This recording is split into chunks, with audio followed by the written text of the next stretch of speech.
Calling All Cars, a copyrighted program created by the Rio Grande Oil Company. Los Angeles Police calling all cars. Attention all car broadcast 97. An escape from the county jail. Henry Stevens, age 19. Height 5 feet 5 inches. 119 pounds. That's all. Rosenquist.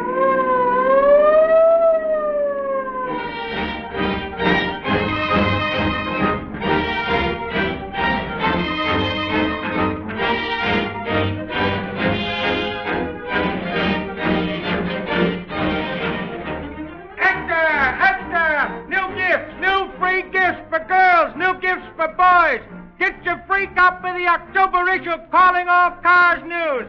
Given away wherever Rio Grande cracked gasoline is sold. True detective stories, movie news, and pictures of new free gifts. Extra! Friends, last night I had a thrilling demonstration of police car performance.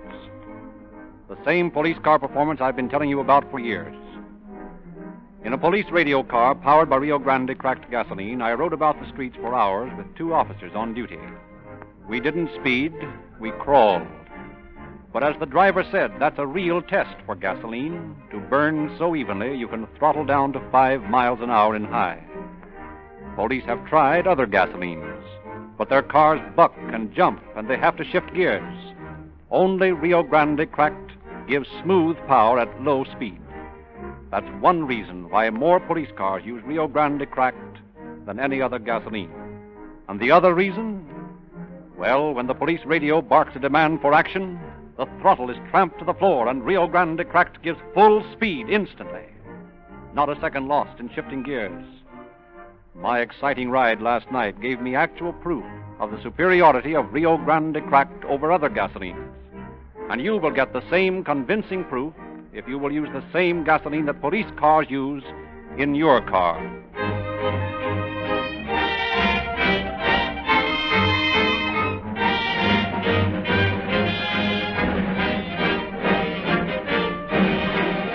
And now it is our privilege to introduce Captain H.S. Seeger, commanding the robbery and narcotics squads of the Los Angeles Police Department.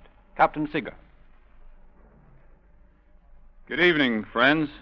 No one within sound of my voice believes that he can be 2 places at once.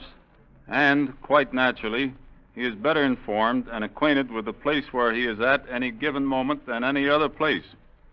Tonight, we are going to follow a man who, having committed a crime and been caught, still thought he could beat the game. We are going to follow him as he makes his escape and watch him as he believes he has made his getaway. He could not be 2 places at once. He could not know what the law was doing about him. We will show you that side of it, too. What the law did about this unfortunate, misled enemy of society. He could not be 2 places at once, but his pursuers, the police, representatives of the mass agreement of public opinion, which passes for decency and respect for the law, can be 2, 10, 100 places at once. Listen carefully, and you will hear the answer to this apparently paroxysmal riddle.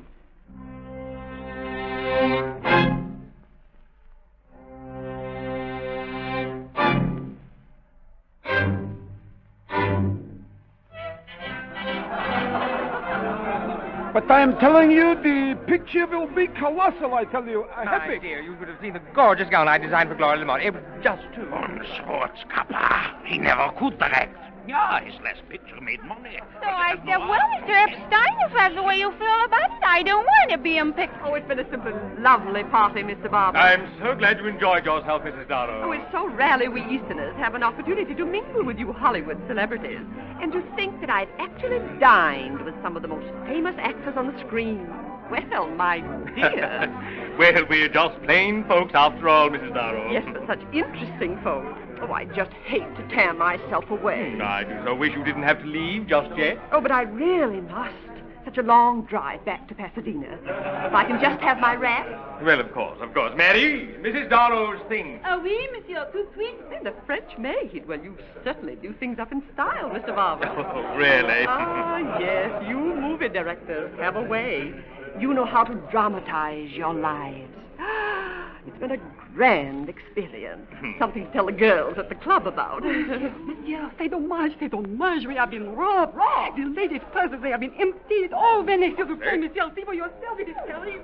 Rob, merciful heaven. Come, Mrs. Darrow, let's investigate. Oh, Voilà, monsieur. Regardez. The place is a wreck. Every purse emptied. Furs ripped from coats. Oh, Mr. Barber, look. My lovely ermine wrap. It's gone. I'm so sorry, Mrs. Darrow. Marie, get the police on the wire at once. Oh, oui, monsieur, at once. I go. Uh-huh. Here's where he entered, through the window here. Used a 3/4-inch jimmy to open the screen. Now I'll just see if I can find any fingerprints. Oh, Mr. Barber, are you a detective, too? Well, no, but I've been studying up on these things. I'm going to do a gangster picture next.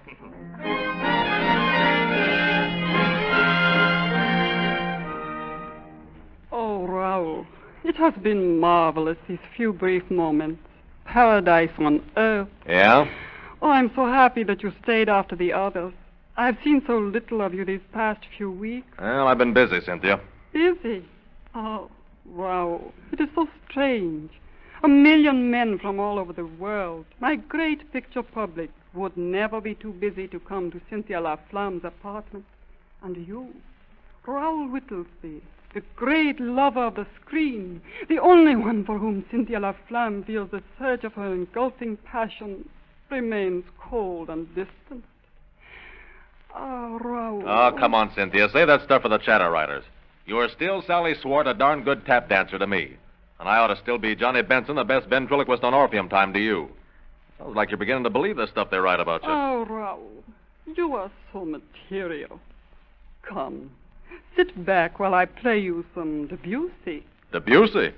When I first knew you, your idea of classical music was Carrie Jacobs Bond. Ah, yes, but I have come to know and love the finer things. Yeah, well, that's just great. You love them by yourself. I got to be getting home. Oh, Raoul, don't leave Now, listen, me. Sally, somebody's got to be sensible. Your husband will be home any minute. Maybe you've forgotten that he was the best agent I ever had, but I ain't forgotten what Ben Goldberg did for me in the old days, and I ain't chiseling on his marble. Oh, Raoul, I despair of you. Yeah, well, that's just too bad. Where's my coat? In the bedroom. Oh, my heart is crushed. The room is hushed. The lover I had is gone. Hey, Cynthia, the joint's been robbed. What? Yeah, come here. Look, my camel hair coat's gone. And your dressing table's a wreck. The screen's been broken in. Ah, well, what else can happen to disrupt my peaceful sorrow? My heart broken, my home violated. Ah, it does not matter. I can get more perfume. Money? Ha! I have more than I need of that. Hey, Johnny. What? Look, the low-down rat. What's the matter? He stole my rabbit's foot, the one I carried since I broke into Gus Suntime from that amateur night on 10th Avenue.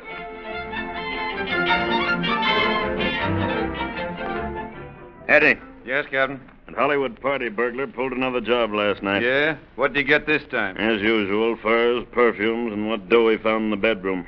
The boys out at the Hollywood station haven't anything on him. He never leaves fingerprints. I want you and your partner to handle it. Okay. I suggest you go down the hall to the Records Bureau and get Rhoda Cross to run the suspect cards through the Hollerith machine. Find out how he operates. All right. But I never could understand that dingus they got down there. Well, it's about time you found out about it. Ask Rhoda to explain it. She's a good egg.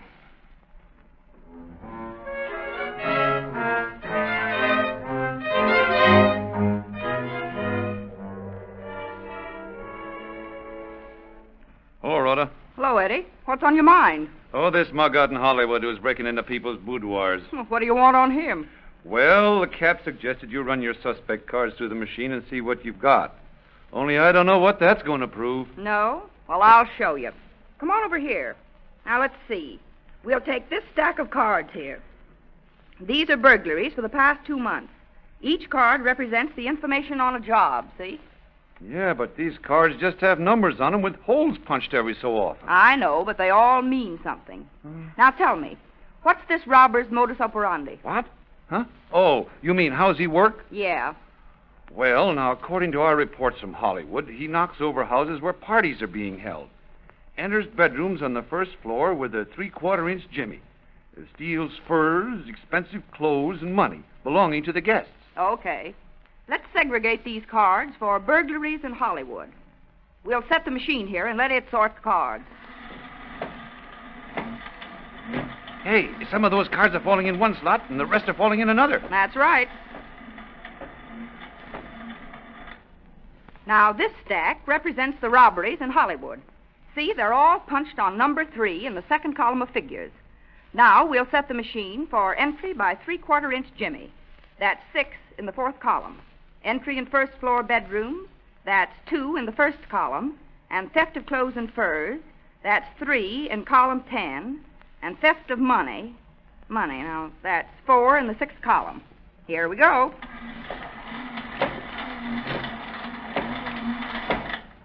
All right, Eddie. All these jobs were done by a 3/4-inch Jimmy. We'll shoot 'em through now for the first floor bedrooms. We got 8 first floor bedrooms. Now for the clothes and furs.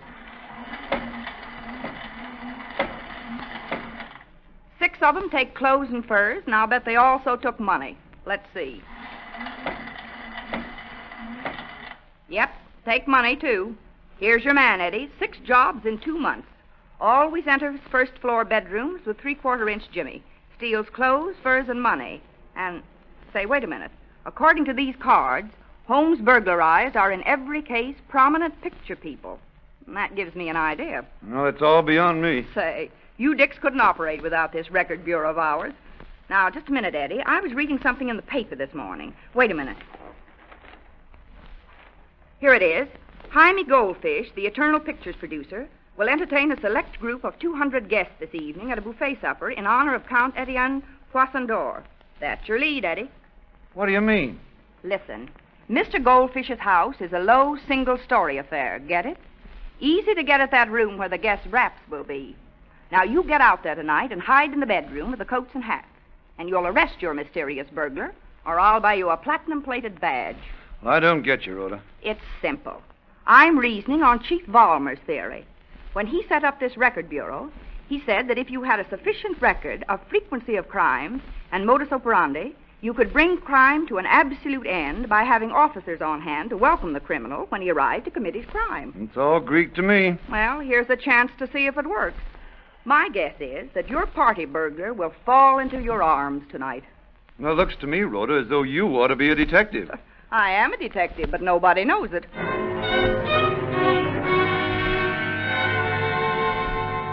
Hey, I think there's a runaround, Eddie. Well, it's all we got to work on. Yeah, but how can a dame who runs a filing dingus at headquarters know anything about policing? Well, it's worth a try, isn't it? Yeah. Here we are stuffed in Mrs. Goldfish's clothes closet while all them pretty Janes out there are drinking champagne. Gee, any self-respecting dick works a party like this by mingling with the guests. Okay, you can do your mingling after we catch this bird. Yeah, if we catch him. Oh! What's the matter? One of Mrs. Goldfish's garters just put my eye out, that's all. Shh. What's up? Hear that? Open the door. Hey, here comes a guy through that window. Well, I'll be here. Come on. Stick him up. Hey, what the devil? You're under arrest. What'd I tell you, Ray? Oh, I knew we'd catch him all the time. You knew. Rhoda Cross knew you mean.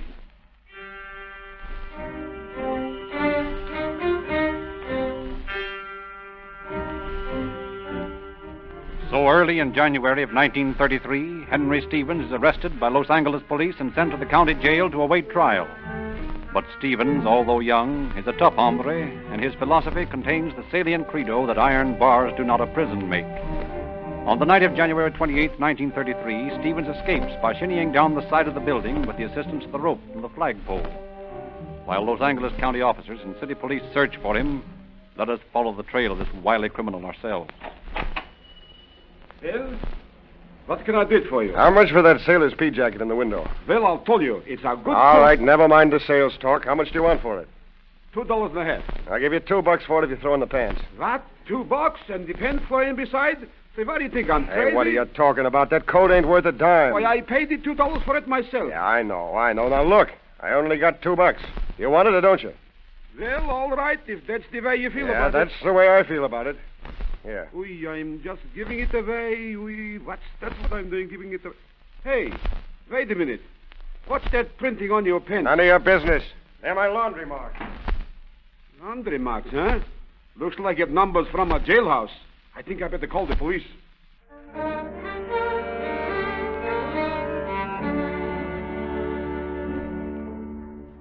I can't understand it, Captain. We searched every corner of the jail. He's got to be in here. There's no way he could get out. Yeah, but between 10 o'clock at night and 6 in the morning, there's not many people around this building. There's 2 guards at the only unlocked entrance all night long, isn't there? Yeah, but it's noon now, and... Wait a minute. Hello? Yeah? Yeah? What? No, bring him up here. I want to talk to him. Yeah, and listen, Murphy. Notify every patrol car and send out complete description to every desk sergeant in the city. You're right, Eddie. He did get out. He just bought a coat and a pair of pants in a misfit clothes parlor on Main Street.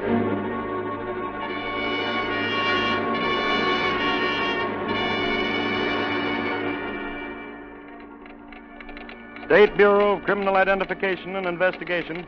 Wanted for escape, Los Angeles County Jail, January 27th, 1933. Henry Stevens, alias Joseph Benelli, alias John Vincent, height 5 feet 5 inches, weight 119 pounds, dark brown hair and eyes, fingerprint classification 13 or 14 ulnar over ulnar outer, outer 14, Los Angeles County number 173788, record San Diego County number 37726, Salt Lake County number 6010, arrest, hold, and notify. That's all.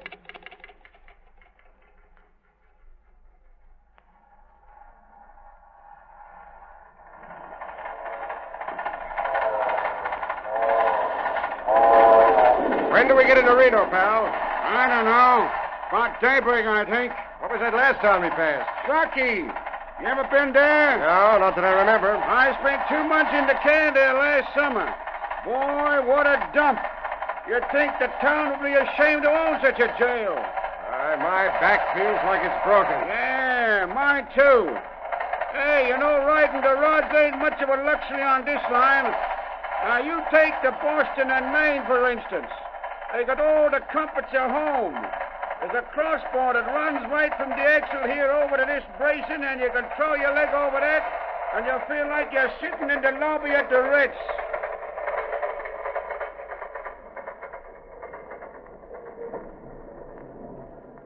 Well, I wonder what we're stopping for now. I don't know. They're always monkeying around about something. Hey, here comes a brakeman with a lantern. Ah, nuts. Make a dive for them bushes. That's a break for you, ain't it?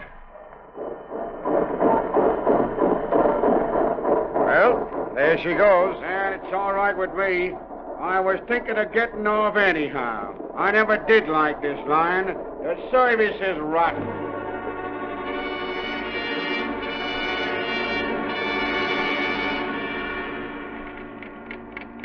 Los Angeles County number 173788. Record San Diego County number 37726. Salt Lake County number 6010. Arrest, hold, and notify. Where'd you say to send this one, Chief? Reno, Nevada.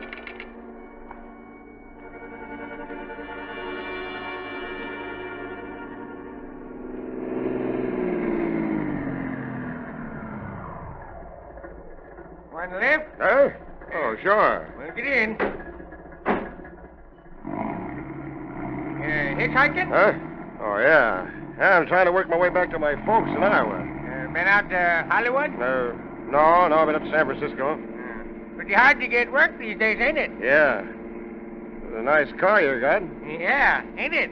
Just bought it brand new a month ago. It's got all kinds of fancy gadgets on it. You going all the way into Reno? Yeah. Well, I can take you right in, because I'm All going. right, stick 'em up. Huh? You hurt me. Stop this car and stick up your hands. I got a gun in this left pocket, so don't try anything funny. Well, for heaven's sake. All right, shut off the motor. Listen here now, I... Shut up or I'll plug you. Have you got any money? Oh, you don't want to talk, huh? There's $30 in the wallet. All right, hand it over. Yeah, you can keep your driver's license. Thank now you. get out. My wife's waiting for me in town. Oh, shut up.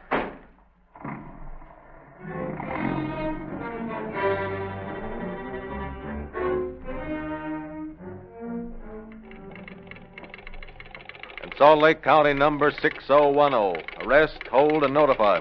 Anything new on Stevens, Chief? Yeah, we got a wire from Reno. Fellow that swiped a car and robbed an old man of $30 sounds a lot like Stevens from the description. Where does this one go? Sheriff John A. Hanson, City Hall, St. Louis, Missouri.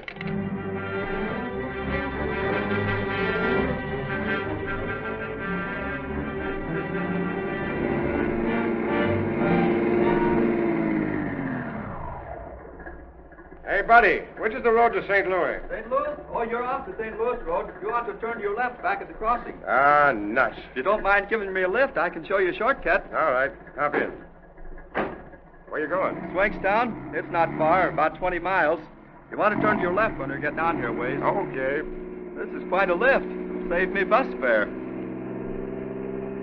Gosh, you step on it, don't you? Now, don't let any grass grow under my feet. Gee, what are we doing, 60? What do you care? You'll get to Swankstown quicker. Oh, it's all right with me, only there's generally a lot of speed cops on this road. Yeah? Oh, gosh, there's one now. Where? Right in back of us. You might as well slow up. Here he comes. No, thanks, buddy. No, thanks. Hey, what are you doing? You'll only make it tough on yourself. That's my business. Hey, are you crazy? You're doing Shut up! crazy. Look out, there's a turn. Oh, shit. My arm. Lift me up, will you? I'm sorry, Mac. I can't hang around here. Are you hurt? Yeah, my left arm. You driving this car? Nope. Where's the driver? He just ran through those bushes.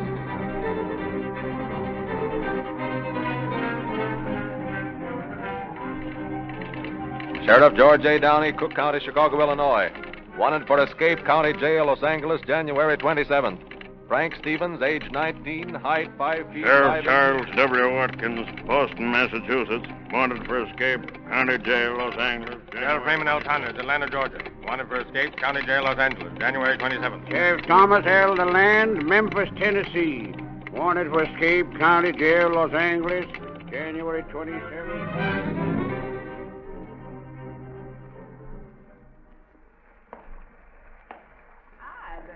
Sugar. Mighty wet night to be outside. Go on, beat it. I'm broke.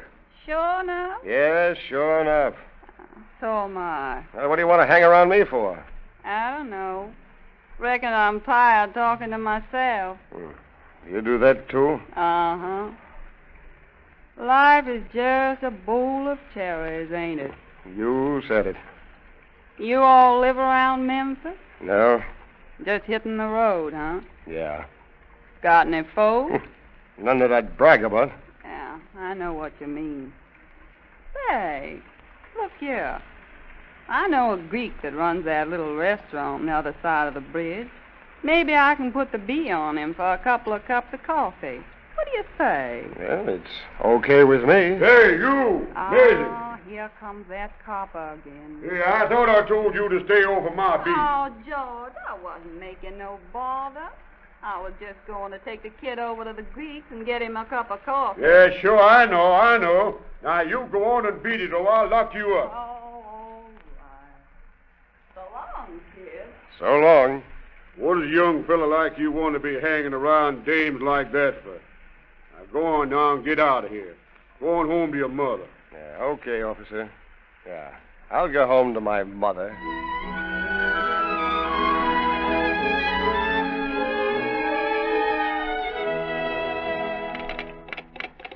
Fingerprint classification 13 over 14, ulnar over ulnar. Outer 14. Arrest, hold, and notify. Where does this one go, Cap? Pensacola, Florida.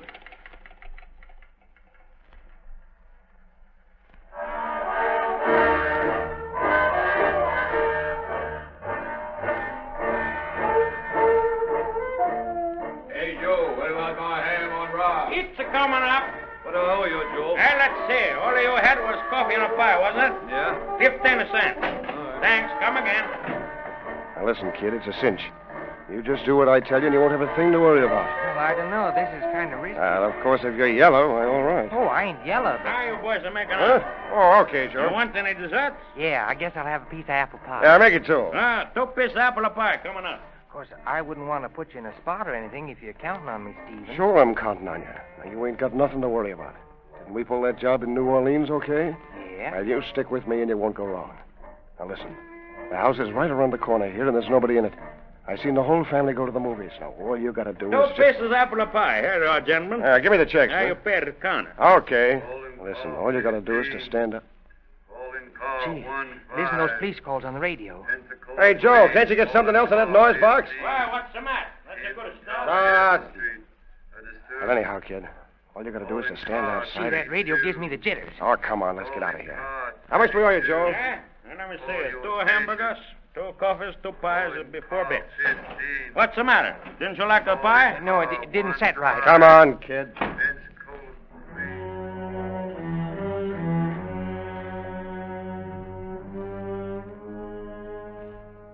Now, look, kid.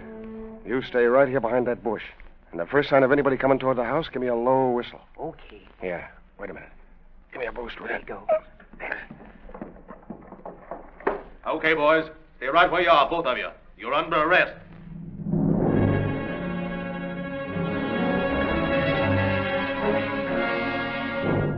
I picked these kids up over on Locust Street, Sergeant. What's the charge? Attempted burglary. Take him back and have him mugged and fingerprinted. Yes, sir. No. Hey, Jim, take these kids' fingerprints while I fill out their cards, will you? All right. You first. What's the matter? What are you holding back for? Let the kid go first. Come on, come on. What do you think this is, a game or something? Stick your mitt in that ink. Let go of my hand, will you? Come on, let go of my hand, will you? Take it in now. All right, let go of my wrist. You don't have to take my fingerprints. They got a set of them already in Washington.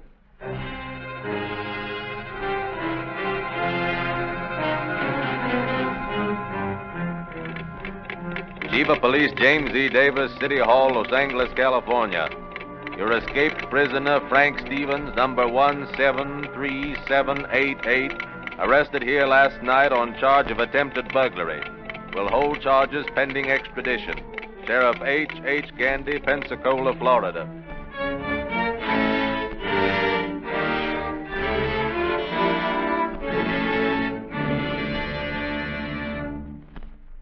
We promptly extradited Stevens and brought him back to Los Angeles to face trial for his previous offenses as well as for his attempt to break jail. This smart young man paid for his tilt with the law to the tune of 5 years' imprisonment in San Quentin Penitentiary, where he still is. Although it would not be true to say that we knew at every moment of Stevens' escape just where he was, nevertheless, we did know that no matter how far or how fast he traveled, we would be one jump ahead of him, for he was a silly fly of the fable trying to extricate himself from all-encompassing net of the spider. Once he attempted to transgress the law. He learned with the loss of his freedom the truth of that statement Chief Davis has repeated so many times to this audience. Crime does not pay. Thank you, Captain Seeger. No, crime doesn't pay. And it's a crime to endanger the life of a good automobile engine by using cheap, unguaranteed motor oil. If you pay less than 25 cents a quart for the oil you put in your engine, you're taking dangerous chances. You can get Sinclair Opaline motor oil in tamper-proof, oversized quart cans for only 25 cents.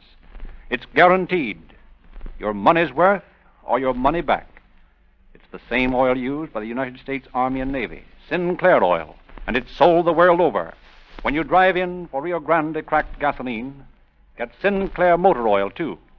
Then you really get police car performance in your own car.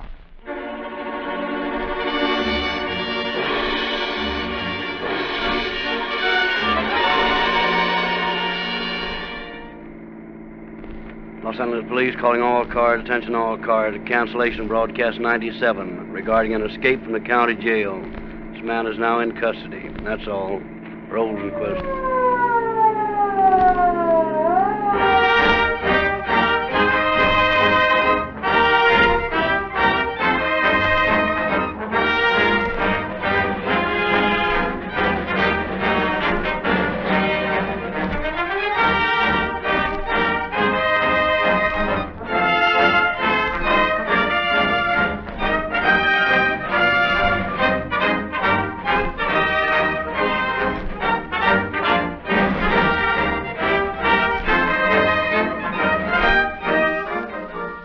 This is your narrator, Frederick Lindsley, bidding you good night.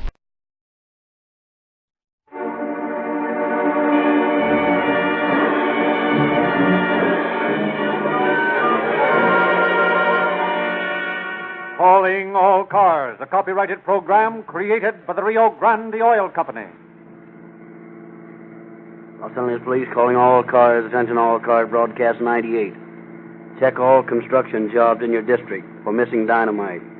Any information for Captain Wolf of the Arson Bureau of the Fire Department. That's all. Rosenquist.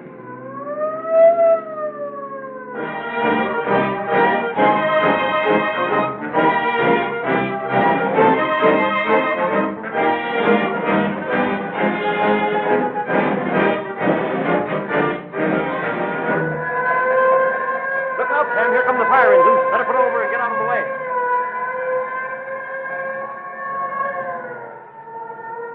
Boy, oh boy, look at them go, Sam.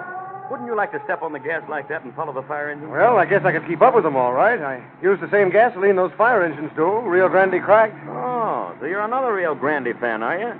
I thought that was the gasoline that police cars use.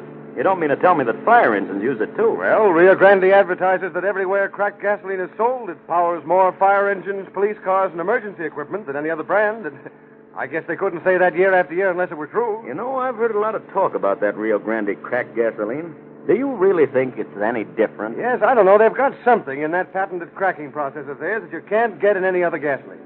I used to use the cheapest gasoline I could buy, and I do. Then I decided I wanted to experience some of that police car performance Rio Grande advertises. So I started using Rio Grande cracked gasoline last year, and I certainly get more for my money than ever before.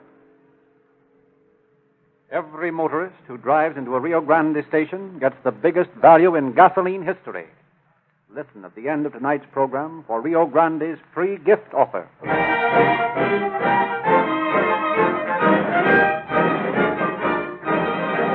And now it is our privilege to introduce Captain Paul Wolf of the Los Angeles Fire Department. Although fire prevention campaigns deal with the unknown and careless causes of fires, there is another kind of fire which causes more deaths and a greater loss than carelessness. I think it is just as important to stress and bring home to the public the crime of arson.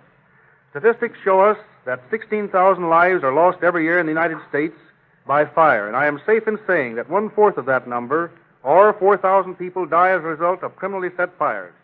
And while arson is one of the most contemptible types of crimes, it is nevertheless a crime which is resorted to by some of our so-called better class of people. Arson fires are responsible for the loss of the lives of a great number of firemen due to the dangerous substances which are involved in setting such fires, and it should be the patriotic duty of any citizen observing suspicious circumstances in connection with a fire to report same to the authorities. Further, you never know when a crime of this type may be committed in the building next door to you or your loved ones, exposing them unnecessarily to danger.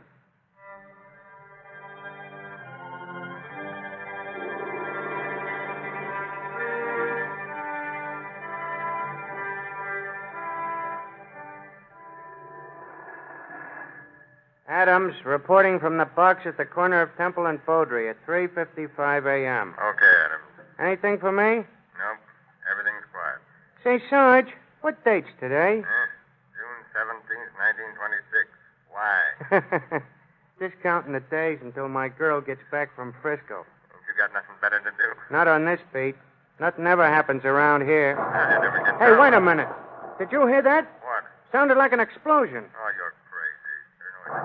There goes another one. It's in the While Away Theater across the street. Turn in the alarm, will you, Sarge, and I'll get right over there.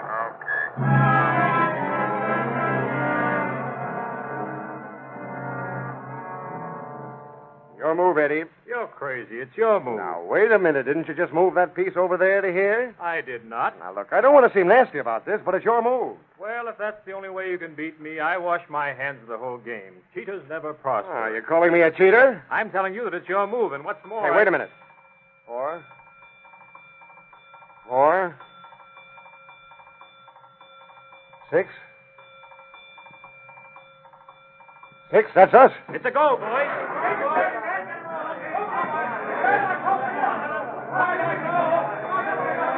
Okay, Eddie, corner, Temple and Beaudry. Come on, Temple. You're right.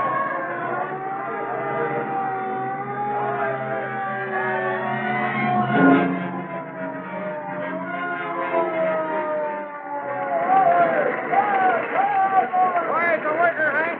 Get on, boys. Come on, let's go in through the front door here.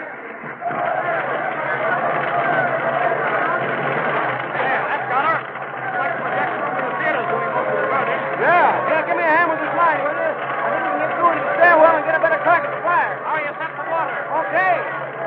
There, she's coming. All right, open up the line. That's more like it. Come on, up these stairs. Hey, Jack, look in that bucket. Where? Right over there by those flames. Dynamite! Come on, let's get out of here.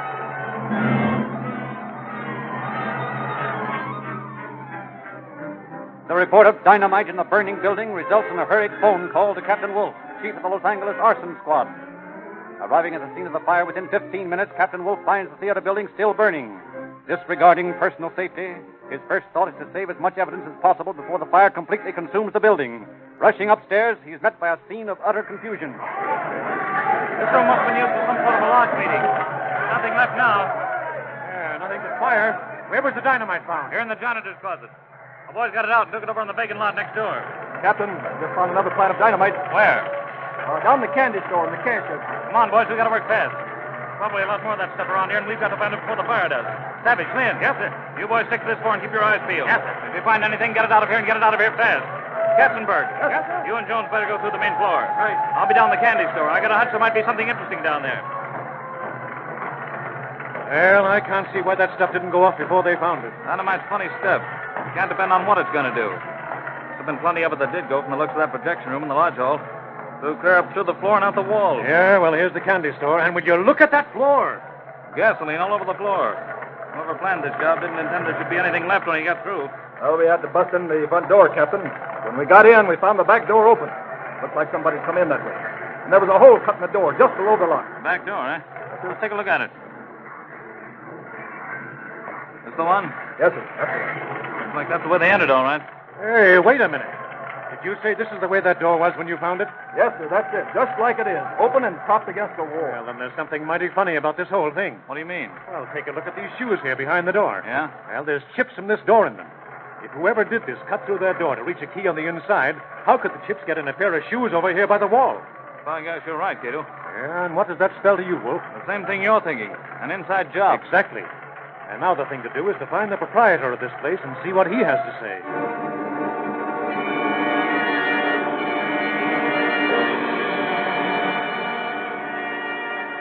What's your name? George Stenley. You're the proprietor of the store in the While-Away Theater building? That's right. What kind of a business do you conduct there? Well, ice cream parlor, delicatessen, and the lunchroom. What nationality are you, Stanley? Polish. Stanley, your right name? Well, my whole name is Stanstovsky, but I changed it to Stanley so the people in this country could pronounce it. I see. And are you a citizen of the United States or here on passport? Passport. You realize, don't you, that the reason we're questioning you is to clear up a situation which surrounds the attempted burning of a building where your business is located? Yes, sir. And do you realize that you're suspected of being one of the men implicated in it? Well, I may be suspected. Why not? Well, now, when did you first get to the scene of the fire? Well, my landlord wrote me about 5 o'clock. And when you arrived there, did you go in your store? No, sir. Tell me, Stanley, how do you lock your place when you go home? Always from the back. I turn the key in the back door and then leave to the front door. And when you closed that back door last, did you put anything against it? No, sir. And whose shoes did we find behind it? I ain't got no shoes there. Well, whose shoes might they be? I don't know. Have you anyone working for you? Yes.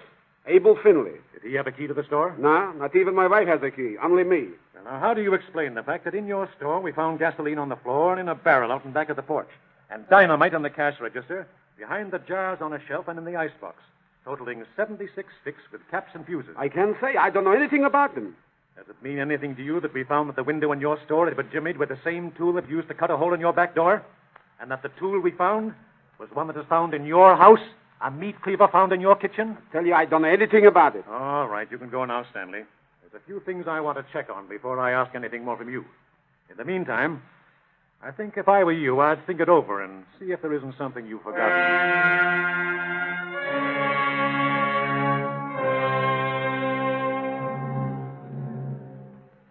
Allowing Stanley time to think things over in silence, Captain Cato has numerous witnesses brought before him. The results of his investigation are... Now, would you tell me exactly what you saw, Mr. Gaffer? Well, my wife and I awakened at the first explosion. We looked across the street. We live right opposite the theater building. And my wife said, "Look, John, the theater's on fire." I jumped up and looked out the window. Sure enough, flames were shooting out of the skylight on the top of the building. I was just about to get dressed and go over when I saw a man come running out from behind the building and then run down the alley. Did you get a good look at this man? Well, I couldn't see his features, but I know he was a stocky fella. He's about 5'7" or so, and he was running like the very devil. Thank you, Mr. Gaffer. I appreciate your coming to me with this information. It might help a lot.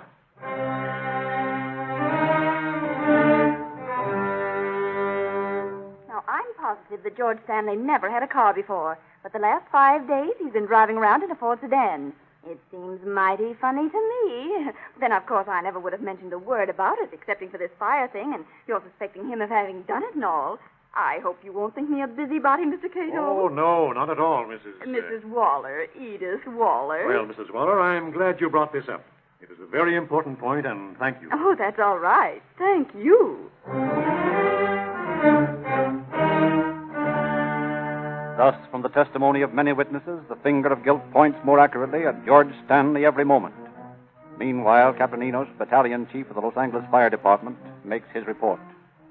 After thoroughly investigating the aspects of this case, it is my conviction that George Stanley and Abel Finley, employed by Stanley, attempted to burn this building. What's been done about locating this Finley man? Every police station in all the surrounding towns have been notified to be on the lookout for him. We have a tip that he might be in Tijuana, so a couple of the boys have gone down there. He knows this man's got to be found before we can do a thing to Stanley. Every piece of evidence we have against him is purely circumstantial. You know what the courts will do in that case. Yes. Throw the whole thing out. And we can't let that happen. Now, there's only one of two things we can do. Find Finley or get Stanley to talk.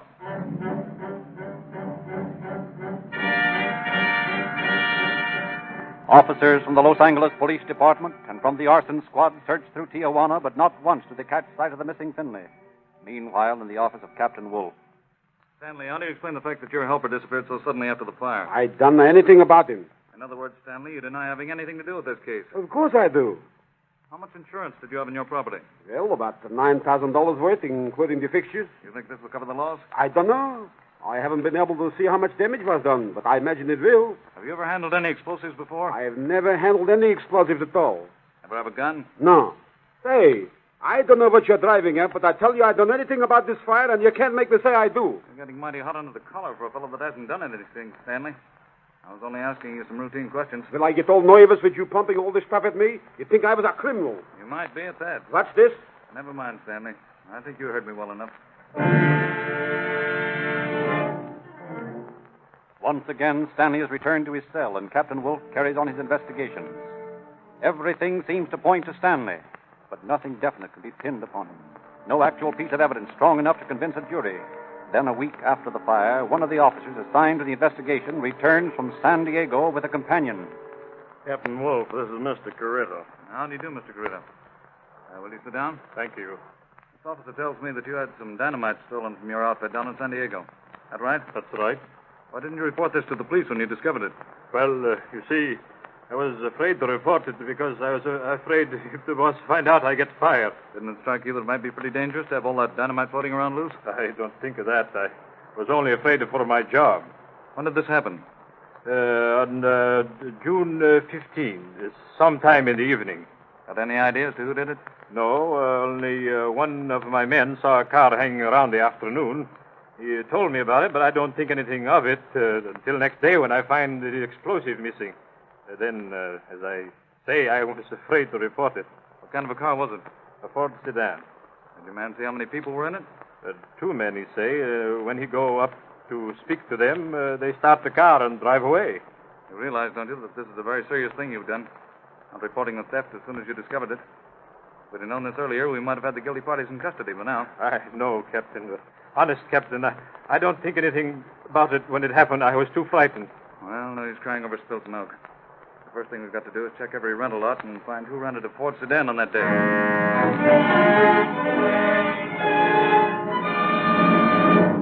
You're the manager? Yes, I am. I'm trying to find out who rented a Ford sedan on or about June 15th. You keep records of this sort of thing? Yes, certainly. But it'll be an awful lot of trouble to find out unless you know the name of the party. It's going to be too bad, then, because I'm going to find out. And if it takes all day, you and me are going over the book until we do.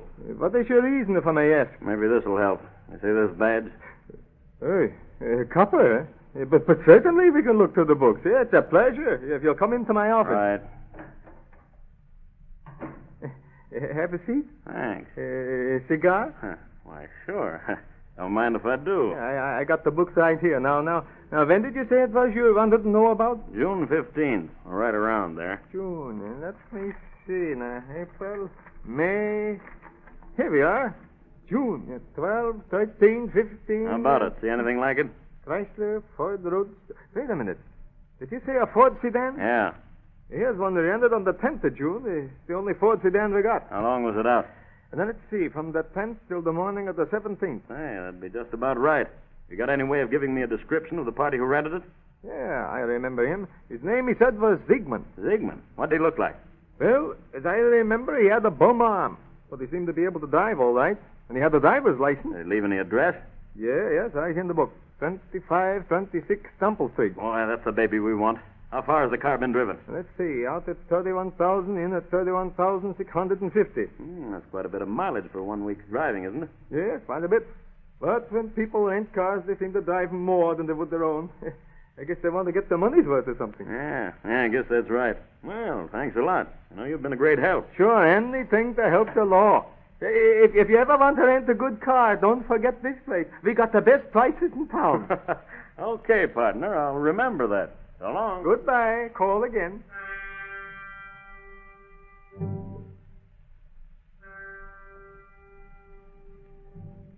Where'd you drive in that rented Ford sedan, Stanley? What? I don't know what you're talking about. You mean you didn't rent a Ford car on June 10th and keep it 7 days? I did not. Did Finley? I don't know. I didn't see it. That's funny. A couple of your neighbors claim they saw you riding around in one for about a week before the fire. It's all a frame-up, I tell you. I never had a Ford. How do you explain the fact that there was a Ford sedan answering the description of the one you were seen riding in rented on June 10th?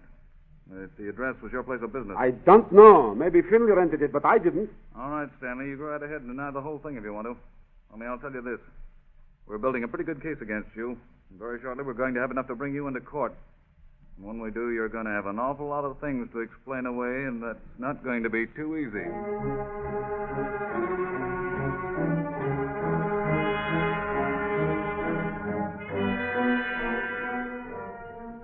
Checking the description of the man who rented the car with descriptions of the missing Finley, police are certain that the two are the same man. However, nothing positive is found that can link Stanley with the actual crime. Witnesses are questioned, only to say that the man they saw leaving the scene of the fire might have been Stanley, but they can't be sure. The workman from San Diego who saw the two men in the Ford is questioned and says he thinks he can identify them, but isn't positive. Every piece of evidence in, every clue run down, Captain Wolf, Chief Enos, and Assistant Captain Detectives Cato meet in Captain Wolf's office to discuss their plans before bringing the case to trial. Stanley's guilty as the devil. We all know that. I'm skeptical about our securing a conviction on the evidence we have. Well, I'd feel a lot safer if we had Finley, but he seems to have completely disappeared off the face of the earth. I've had men on his trail ever since the fire, but so far we haven't even gotten one good lead. If this laborer from San Diego can positively identify Stanley on the stand, we've got a good chance. But if he turns out to be another I think so artist, we're sunk. What do you think, Cato? Should we wait and try to get Finley, or should we go to court with what we've got? Well, I'm afraid we've no choice. We can't hold Stanley forever on a suspicions charge. He's either guilty or he goes free. But there's got to be one or the other. You're right. I guess all we can do is to take a chance and hope that the jury sees the case in the right light. I hate to think of this guy getting off scot-free. Well, you know these juries. I don't know why it is, but for some unknown reason, they seem to consider arson a very funny thing. I don't understand just what they think it is, but I found that most juries have to have absolute proof in an arson case, or they just laugh it off as much as to say, go ahead and burn down another building. They like to hear the fire sirens. It is almost that bad, isn't it? Well, we can only hope that this time we'll get a jury made up of people who realize how serious a fire can be.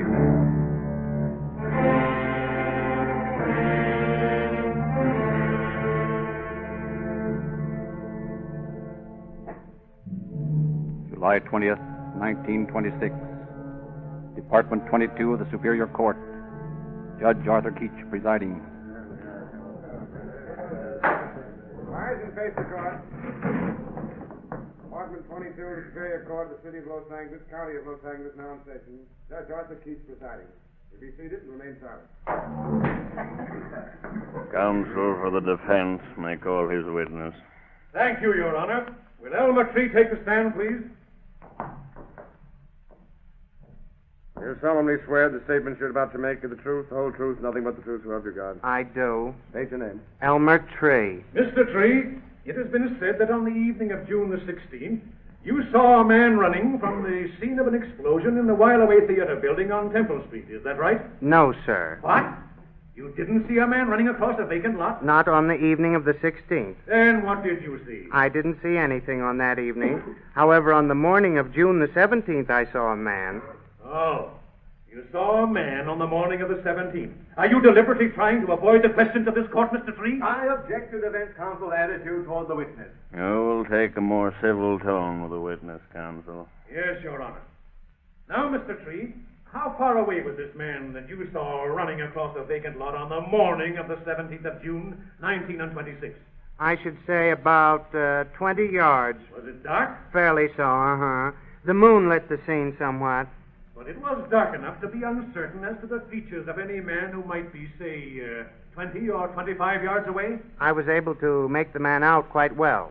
Could you swear to the identity of that man if you saw him again? I should have to see him to be sure. That is all. The witness is yours, Mr. Prosecutor. Mr. Tree, this man you saw, would you tell us a little about his outward features?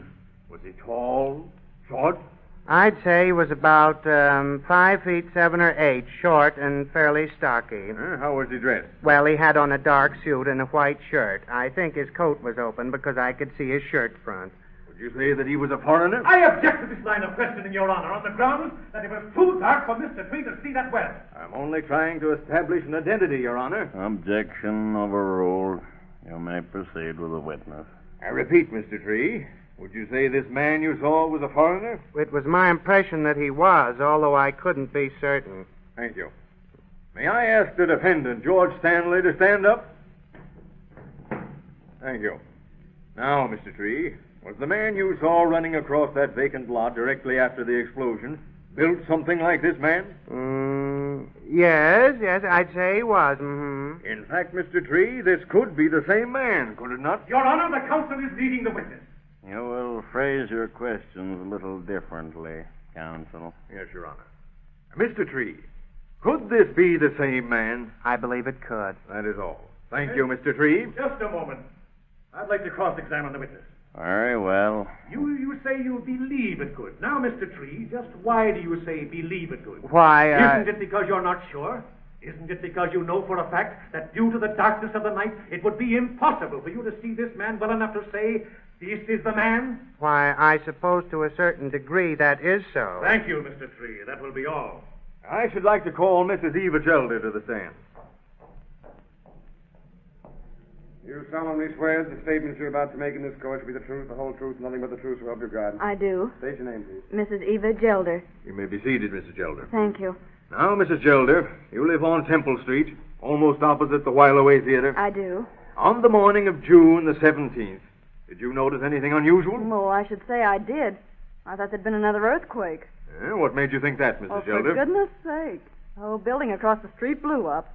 If you'd have heard the noise, you'd have known why. You mean there was an explosion in the building? Ain't that what I just said? You knew Mr. Stanley by sight, did you not? Sure I did. Well, that's him sitting right over there. You will answer the court's questions and refrain from any comments, please, Mrs. Gelder. Yes, sir. Your Honor, I mean. As I understand it, Mrs. Gelder, you saw Mr. Stanley, the defendant, riding in a Ford sedan for about a week preceding the explosion. That's right. And what's more, I know positively that Mr. Stanley... Oh, I beg your pardon, Judge.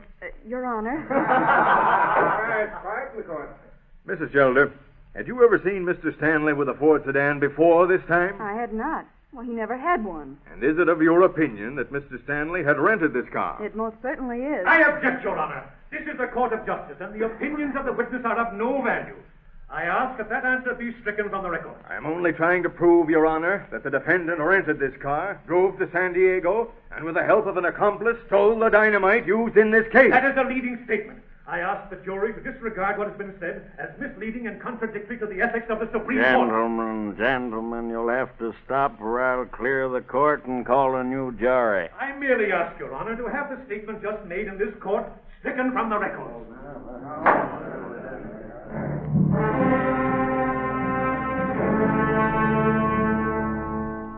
For 9 days, the trial continues. Defense fighting prosecution, prosecution returning the battle. And at the end of the 9th day, the case is given to a jury consisting of 9 women and 3 men.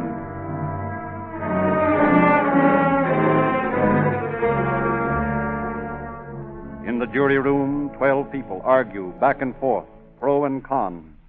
And finally, 15 hours after they have retired, they return to the courtroom hopelessly deadlocked.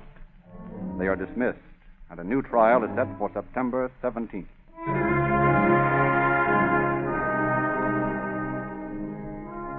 But the counsel for the prosecution finds that lack of evidence leaves no hope for a conviction and asks that the case be dismissed. Thus, through the sympathy of 9 women, George Stanley, alias Grigor Stanislavski, is freed to continue in business until such a time as his accomplice, Abel Finley, is found and brought to trial. Then, and only then, will the truth be revealed.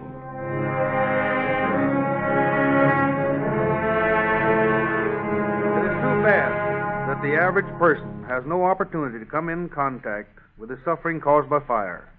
I feel sure that if the public saw what we in the fire department see daily, its indifference toward the crime of arson would soon change to a feeling of loathing for one who could stoop to such a means of gaining financial aid.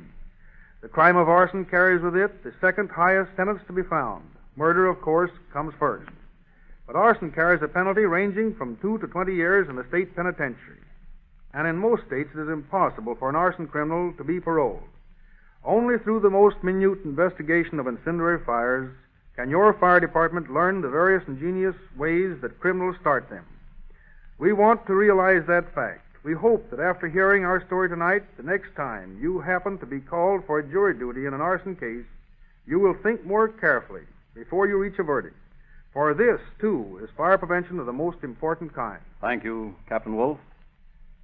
In presenting this case tonight as a reminder of Fire Prevention Week, we are proud of the fact that your fire department has an amazing record for efficiency. And we're also mighty proud that Rio Grande cracked gasoline has been chosen to power all firefighting equipment of the city of Los Angeles. In fact, the choice of Rio Grande cracked for all police, fire, and emergency equipment by the cities of Oakland, Berkeley, Los Angeles, San Diego County, Maricopa County, Arizona, and many other western cities and counties has so aroused public interest in this gasoline that Rio Grande cracked sales to motorists are greater today than ever before. And as a special inducement to get more motorists to try this patented processed gasoline, all Rio Grande dealers are now offering free gifts. Drive up to the Rio Grande cracked gasoline pump. Ask for your free copy of the Calling All Cars News. And there, amid the true detective stories and latest movie news, you will find pictures of 9 free gifts. Take your choice. They're free.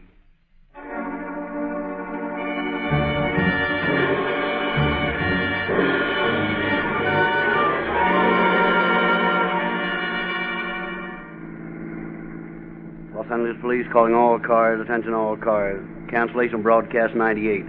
Suspects in this case freed because of lack of evidence. That's all. Rosenquist.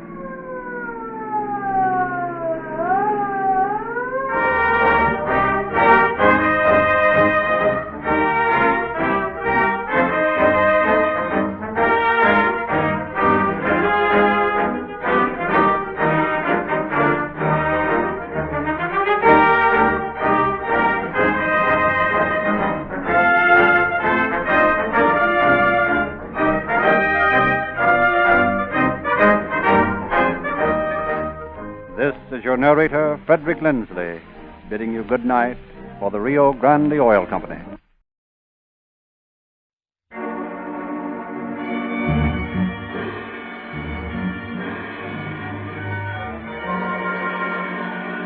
Calling all cars, the copyrighted program created for the Rio Grande Oil Company. Los Angeles Police calling all cars, attention all cars. Special attention all Los Angeles County Sheriff's cars. Broadcast 99. Regarding 2 men wanted for robbery and murder. They're driving a Chrysler Roadster, last seen in the vicinity of Topanga Canyon, heading north on Roosevelt Highway. These men are armed, so watch your step. That's all. Rosenquist.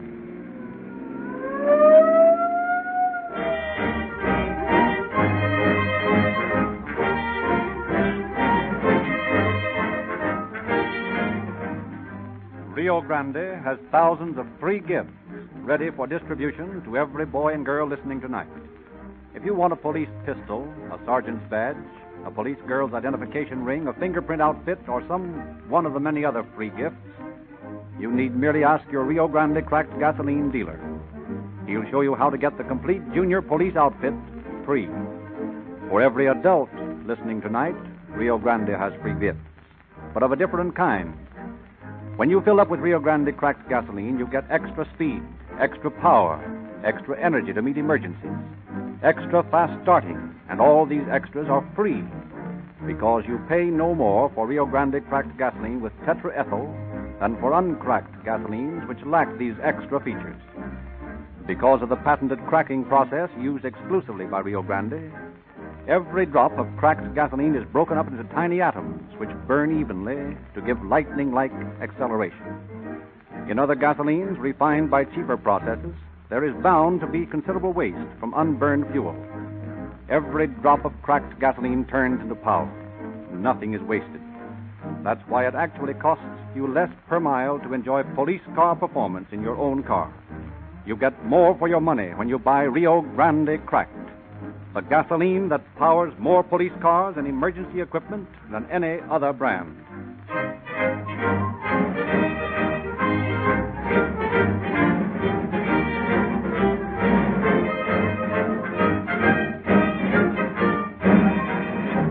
It is now our great pleasure to present Captain Arthur Jewell, Under Sheriff of Los Angeles County. Captain Jewell. Good evening. There are a lot of misconceptions regarding law enforcement officers. The public seems to persist in giving the lawbreakers the breaks, at least as far as sympathy goes. This sentimental point of view is wasted, for the modern law enforcement officer treats a suspect with as much consideration as you treat the man with whom you are conducting business. The day of the third degree is past. We officers are in a business. Our business is to get facts. We are trained to get these facts, and we do not have to break any heads to do so. A guilty conscience is our greatest assistant. We know how to question suspects so adroitly that sooner or later they confess of their own volition. The record of Captain Bright's homicide squad of 98% solved cases during the 15 years the squad's existence should prove the efficacy of this system. Once we have amassed our facts regarding a case, we turn them over to the district attorney. From that point, our responsibility ends, accepting our appearance as witnesses. It is up to the court to pass judgment.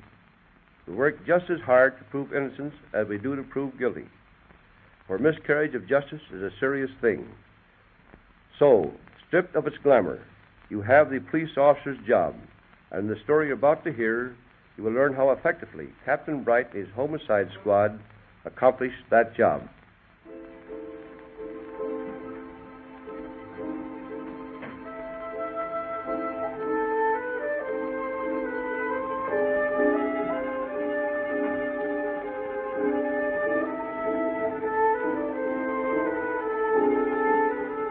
It is 3 o'clock on a crisp November morning in 1929. A cold, brilliant moon casts deep shadows in the depths of Topanga Canyon, throws a clear white light on the small, twisting highway leading to Malibu Beach and the Pacific Ocean.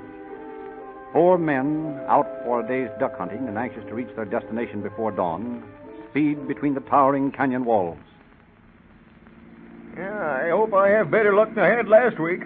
Boy, I just couldn't hit a duck if it had been tied to the end of my gun. If there's any truth in the stories they tell about this spot we're headed for, there'll be plenty of duck for all of us. Well, I hope so. I'm getting tired of traveling all night to a duck blind, then missing them all, and ending up in a restaurant for my duck dinner. Hey, slow her down a minute, Ben. Let's see what this sign says. Oxnard, 41 miles. That's the place, isn't it, Jack? Yeah, just this side, Oxnard. We ought to make it just about right.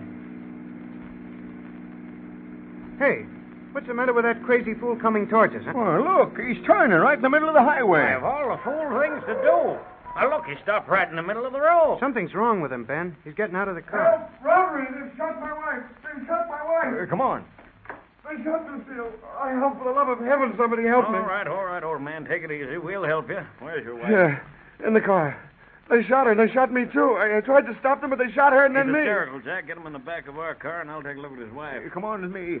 We'll take you to Santa Monica to the hospital. They'll fix you up all right. I'm all right. It's Lucille. They shot her. One of their names was Wood. Don't forget that name, Wood. Okay, we won't. Where you hit? On my shoulder, but it's all right. His name was Wood. You won't forget. Shoulder, huh? Let me take a look. Bleeding a little. You better get in back of our car here and take it easy until we can get you to medical treatment. Jack, come here a minute. Yeah, be with you in a minute. All right, old man, come on. That's it. Easy now. There. Now, you sit tight, and I'll be right back. Jack, the girl's pretty badly hurt. We better get her to a hospital as soon as we can. You drive your car, Ben. Jack and I'll take this one and the girl. All right. From the looks of things, we'd better hurry, or she'll need a coroner instead of a doctor. Arriving at Santa Monica, the two cars pull up to a stop in front of Martin's hospital, where the girl is discovered to have died en route. Without informing the wounded husband of his wife's death, attendants rush him to the operating room and remove a .25 caliber slug from his left arm. A short while later, in a small hospital room, Deputy Sheriff Walter Hunter questions the young man. You're a pretty lucky young fellow. That slug missed your lung by a fraction of an inch. Yeah, I'm lucky, huh? Lucille gets shot and I get shot and you say I'm lucky. I'd like to ask you some questions if you feel up to it. Oh, go ahead. Anything to help find those dirty rats. Now, what's your full name? John D. Bolton. And your wife? Lucille Smith Bolton. Suppose you tell me all you can about what happened this morning. Well, last night I decided it'd be nice to take a drive along the ocean. Lucille seemed to like the idea, so we started out and drove up the coast a ways, and then we turned around and started back. That was early this morning? Yeah. Well, anyway, we came back by way of Roosevelt Highway, and after we've been driving a while, we noticed a Chrysler Roadster right behind us. What was it doing? Well, it wasn't exactly doing anything, but it passed us once and then let us pass it, and it made us both kind of nervous. Now, what happened next? Well, we were still just driving along when all of a sudden this Chrysler comes up alongside and heads us off to the side. I told Lucille to sit tight, that it was probably a holdup. What did the other car do? Well, it pulled up right in front of my car and two men got out. Could you see them well? Sure, the lights from my car were right on them. Well, there were two of them. One a tall, slim fella, and the other a short, kind of a chunky guy. I think he was a Mexican. Well, the tall one came over to the side I was sitting on, and that is the right side. Well, who was driving your car? My wife. We changed back the road away. Oh, I see. All right. Go ahead with the story. Well, this tall guy asked me for my money, and I got out my wallet and gave it to him. He took the money in it, $26, and then he threw the wallet back in my lap. I told him I had some small change in my pocket, and he said he didn't want it, so I didn't... And what happened then? Well, that's where the trouble started. Just as they were about to leave, my wife said to the tall guy, "Isn't your name Woods?" And at that, the Mexican said, "You better get them, plug them." And the tall fellow pulled the trigger on his gun and shot Lucille. Now, what did you do? Oh, I don't know exactly. I was so scared that I think I asked him please not to shoot anymore, and then this tall guy reached in and shot Lucille again. I tried to grab his arm, and he let me have it in the shoulder. He had to lean all the way across you to shoot the last shot at your wife, didn't he? Yes. Couldn't you have grabbed the gun and kept him from doing it? Oh, I suppose so. But I tell you, I was so frightened I didn't know what I was doing. And when I did try to get his arm, he shot me. What did they do after that? Oh, they ran and jumped in their car and started off towards Ventura. What did you do after they left? I pushed Lucille over to the right side of the seat and got in the driver's seat and started towards Santa Monica. You were able to drive all right? Well, yeah. It hurt a lot to steer, and I had a hard time getting the car started, but I managed to keep it on the road. 3 or 4 cars passed me, and I yelled at each one and tried to attract their attention by blinking my lights, but when they heard me yelling, they just drove by. I guess they were afraid it was a stick-up. Well, anyway, finally I stopped, and, well, you know the rest. Haven't I seen you before somewhere? Why, I don't know. You might have, I suppose. Tell me. You carry a gun? No. Have you a license to carry one? No. That's funny. I'd swear that I'd seen you up at the sheriff's office trying to get a permit to carry a gun. Well, you haven't. I've never had a gun. Go in and ask Lucille. She knows I haven't got a gun. She knows who this fellow Woods is, too. She can tell you all about it. Did you know anyone by that name? No, but Lucille might have met him at the dance hall. She teaches dancing. Now, one more thing, Mr. Bolton. If this man who shot your wife leaned way into the car, there might be fingerprints somewhere, mightn't there? Yeah, yes, on the door of the car, I guess. He had his left hand on it. That's fine. It might be of great assistance in finding out who the man is. No, now, wait a minute. Come to think of it, he wore chamois gloves. No, there wouldn't be any prints. He wore gloves. You're certain of that? Sure, I'm certain. Why don't you ask Lucille in the next room there? She'd probably tell you who the guy is. He's probably some tramp friend of hers.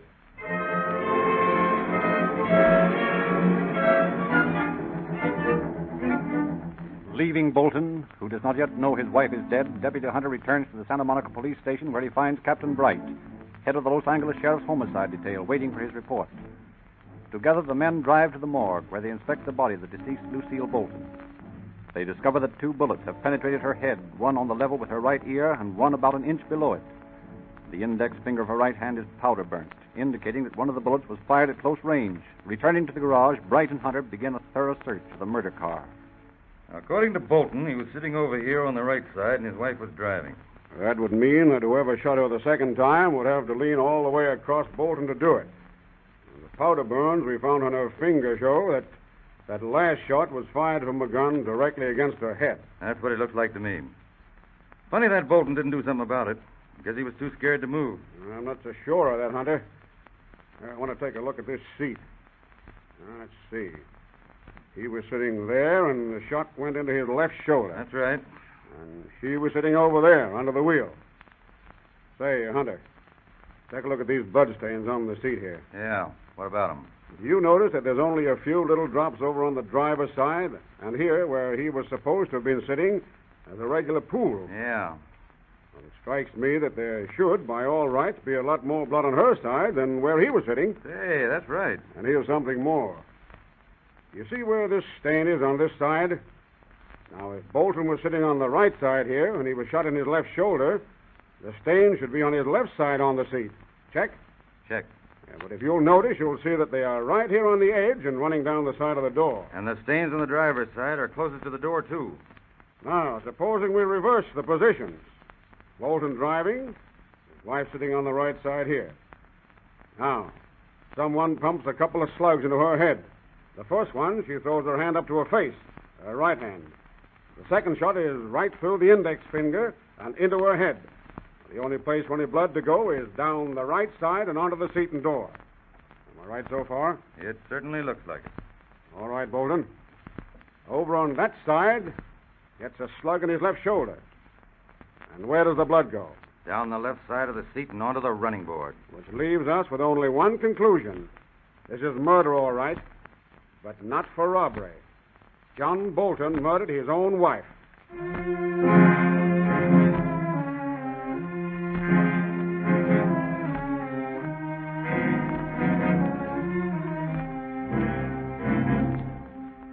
As a result of Captain Bright's discovery, Bolton is taken to the Los Angeles County Jail and lodged in Hospital Ward 110. Meanwhile, Captain Bright, in company with Hunter and 3 other deputies, drive out to the supposed scene of the shooting. Look for any clues that might be there, but return to Los Angeles empty-handed. Upon the return, Bright assigns deputies Hunter and Behar the task of searching Bolton's apartment, instructing them to pick up every article of clothing, all letters, everything that might prove to be important. What kind of a bullet did they take out of Bolton's arm? 25 caliber slug. Well, here's another one in the sink. And then Bolton told me he'd never owned a gun. Here's just the box I'm looking for. I'll bet $1 to a dime this key I've got will open this tin box. Here, let me try it. Hey, you're right. Let's see now. Here's a couple of pawn tickets, some cash. That looks like a couple of insurance policies. Yeah, let's see. They're made out to Lucille Smith Bolton, one for $5,000 and one for $10,000. That's quite a bit of insurance for a guy to carry on his wife. You said it. I think we better take this stuff into Captain Bright and see what he says about it. I have a feeling that this insurance is going to throw a lot of light on this thing. It might even be a little thing like the motive.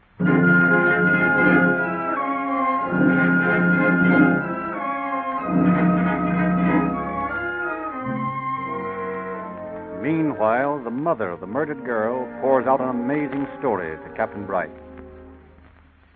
And you never actually saw him with a gun? No, but I saw the bulge of it in his pocket. And one time he put his hand in his pocket when he was threatening me. He threatened you as well as your daughter? He certainly did. He said he was going to shoot both of us. Are you certain of those words? Absolutely. How could I ever forget them? It isn't pleasant to have someone stand in front of you and tell you he's going to kill you sometime. Of course not. I can assure you it isn't. My main object in these questions is to ascertain that John Bolton actually had a gun and threatened to use it. Well, I can swear to that, Captain. I'm certain that he shot my daughter. And I want you to see that he pays for it. No, don't worry about that. I have no doubt at all that he'll pay for it, and pay for it with his neck.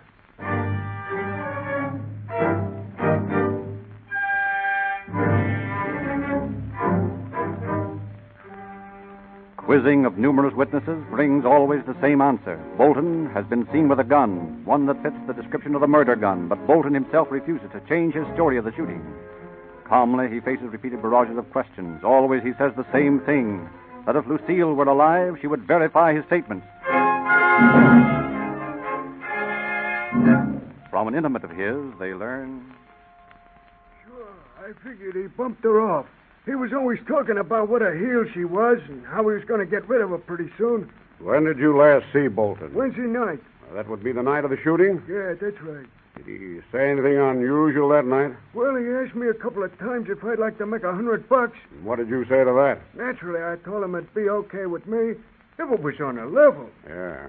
Did he outline anything that you would do for the money? Yeah, he said maybe he could give me some dough if I just drive a car down to the beach for him and leave it for a while and then go back and bring it back to town. What did he want you to do that for? I don't know. I figured he was in a liquor racket, though, and that he probably wanted me to take the dirty work. Did you say you'd do it? Not exactly. It never got around to that. But once in the evening, he ups and says to me, "What would you do for $10,000? I told him I thought he was nuts and asked him what he meant, but he wouldn't say no more. Did he always drive his own car? No, he had a guy chauffeuring for him. You know his name? No, but I think it was Eddie something. I figured it might be Eddie Woods when I read about it in the paper. Do you know an Eddie Woods? No, like I told you. I just sort of figured that this guy driving for Johnny might be the fellow he was trying to pin the shooting on. John's that kind of a guy. Mm-hmm. All right, I think that's all. Keep in touch with me. I'll let you know if I want anything more from you. Okay, Cap. And I hope you hanged the lousy bum.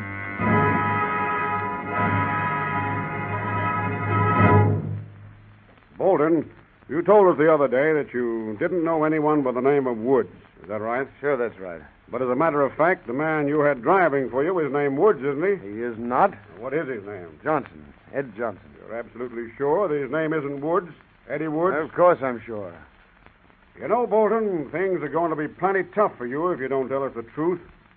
We don't have to make you tell us. But when you get in court and face some of the people who are going to testify against you, it's going to be hard for you to think up the right answer. I suppose you have plenty of people who'd like to see me go up for this, but they can't prove anything. We can prove that you owned a gun and showed it to several people at different times. Oh, I had a gun for a while. You told me different the last time I asked you. Well, it was an old six-shooter. It wasn't a good gun. You never owned a .25 automatic? No. Never fired one? Well, I suppose I have fired one. What do you mean you suppose you have fired one? Well, just that. I don't remember. Did you ever have occasion to have a .25 caliber bullet in your possession? No. Never fired a .25 bullet and saved the slug? No, didn't I just tell you that I didn't have an automatic? You told me that you never had a gun a little while ago. Do you know what an automatic of this type looks like? What type? The kind that killed your wife. I don't know what kind killed Lucille. Could you see it when the man leaned across you to shoot her? No, I couldn't see it. Bolton, I'm going to tell you a few of the things that we know about you that you don't think we do. In the first place, you threatened to kill your wife several times. I did not. I was only... Just a minute, Bolton. I'll do the talking for a minute. You just listen. All right. Go ahead. We also know that you were in possession of an automatic that tallies with the type of gun that killed your wife and wounded you. Thirdly, we have a man who will tell the court how you offered him $100 to drive your car down to the beach and leave it for a while, and then bring it back to town. Yeah, who's that? Well, never mind who it is. He's all set to testify if we need him. Well, I don't see how that proves anything anyway. That's all right with us, Bolton. We also know that you asked this same man what he'd do for $10,000. What did you mean by that? I don't remember ever having said that. You had your wife insured for about that much, didn't you? About that, yes. Yet you didn't drive her out to the beach that night and shoot her first, then yourself, so to be able to collect this insurance and also get rid of her? No, I did not. You didn't figure that by telling us about a man named Woods, we might get the wrong person for the crime? No. Where'd you get the car you were driving that night? From a friend of mine. Did you rent it? No, this friend of mine asked me to drive it. He wanted to sell it to me. But you were in the habit of renting cars, weren't you? Well, yes, I suppose so. In fact, you rented a different one almost every night. Yes. What was your idea in doing that? I was trying to impress people that I had lots of dough. But you haven't? Oh, I've got enough. Enough for what? Oh, enough to live on without having to worry too much. Enough to live on without the money from your wife's insurance? Yes, of course. And you still insist that you were held up and that your wife was shot by the man who robbed her? Yes, because that's the truth. All right, Bolton. I guess there's no use in asking anything more. All I can say is this. It's going to be plenty tough scrap when you get into court. All right. Take him back to your cell, Sergeant.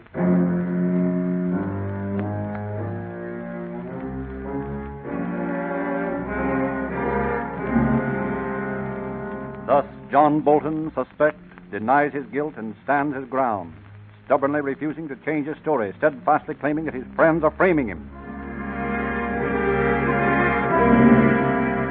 Finally, on December 19th, just 40 days after the shooting of Lucille Bolton, John Bolton goes on trial.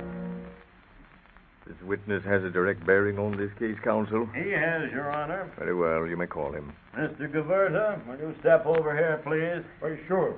You solemnly swear the testimony you're about to give in this court is true, the whole truth, nothing but the truth, so help you God. Sure I do. Mr. Gaverta, I'm going to ask you a few questions. I want you to think very carefully before you answer them.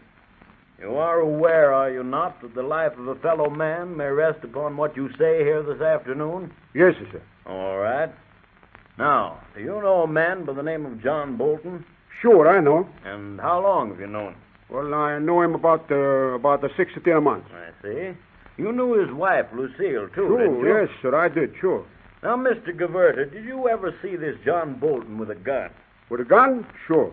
Suppose you tell the court just what the circumstances were at that time. You mean I should tell everything, huh? Yes, everything that happened at the time when you saw the gun. Yes, well, Johnny and me, you just see... a moment, Mr. Gaverta. Yeah. By Johnny, I presume you mean John Bolton? That's right, Johnny Bolton. Thank yeah. you. Go right ahead with your story. Well, not so long ago, you see, Johnny and Lucille, that is the lady, she's dead now, Judge. Well, we go to a dance in Linwood. On the way out in the car, Johnny, he was calling her every kind of names, you know. He's telling her she was a bomb and a tramp and everything like that, you see. And they fight all the way out. And when we get to this place, he went in, and I danced with Lucille. And while we danced, she told me she was afraid of Johnny, that he had told her he was going to fix her. Just a moment. Did she say fix her? I mean by that, were those the exact words? Well, I think she say he was going to shoot her. Johnny told his wife he's going to shoot her. I see. Now, is that all that happened at the dance? No, sir. There was a big fight, too. A fight? Well, tell us about that. Well, you see, it was like this. You see, the Johnny, he was dancing with some girl, and the big red-headed fella, he asked Lucille to dance with him, too. So she did. Well, Johnny, he's a get the mad. And while he see them dancing together, he stopped, and he walked over, and he punched this red-headed guy right in the face. Just like that? Sure. Con tutte le abragato bang, just like that, see? Well, they start fighting everyone in the place, all over the place, and all of a sudden, Johnny, he's pull out the gun from his pocket and look as though he's going to shoot to start everybody, you know, I see. And what did you do then? Well, another fella and me, we grabbed him and we throw him down on the floor, and I grabbed the gun. Then we drag Johnny out of the outside, and we put him in the car, and we take him home. You say you took the gun from him. What did you do with it? Well, I keep it for a day, and then Johnny asked me for it, so I give it back to him, you see. But I took the bullets out of it, and I kept them. Now, what kind of a gun was it, Mr. Gaverta? Well, it was a baby horse, a Colt, you know. Oh, yes. Colt, yes. Yeah. You're sure of that? Yes, a Colt, yes. 25 automatic Colt. Thank you. Mr. Gaverta, there's one more thing I want to ask you relating to the conversation you had with Lucille. Did you ever hear Bolton say anything about killing her? Sure I did. He said he couldn't sleep at the night, and that if he didn't do something about the Lucille pretty soon, he was going to go crazy. I told him he shouldn't keep a gun around because he was liable to lose his head sometime. And he told me to mind my own business. But if he wanted to shoot her, it was up to him, and for me to keep my mouth shut. I see. Now, you say he kept his gun around the house. Sure, all of the time. He keep it in his pocket. When he changed his pants, he changed the gun from one pair of pants to another. That was the same gun that you took away from him on the evening of the fight? Yes, sir. A Colt 25 automatic. Thank you, Mr. Gaverta. I think that's all. Cross-examine. Mr. Gaverta, are you an expert of firearms? Me? No, sir, I am not. Yet you can positively identify this gun here as the same type which you saw John Bolton carry?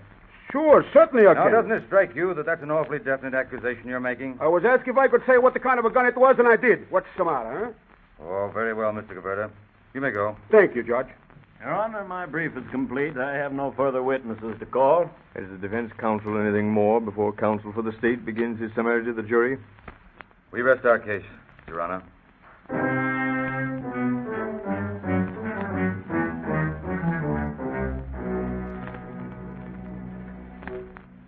John Bolton, the jury has seen fit to find you guilty of murder in the second degree. I cannot sentence you to die for your crime, but I can give to you the maximum sentence prescribed by law, and that I will give you. I sentence you to spend the rest of your natural life in San Quentin Penitentiary.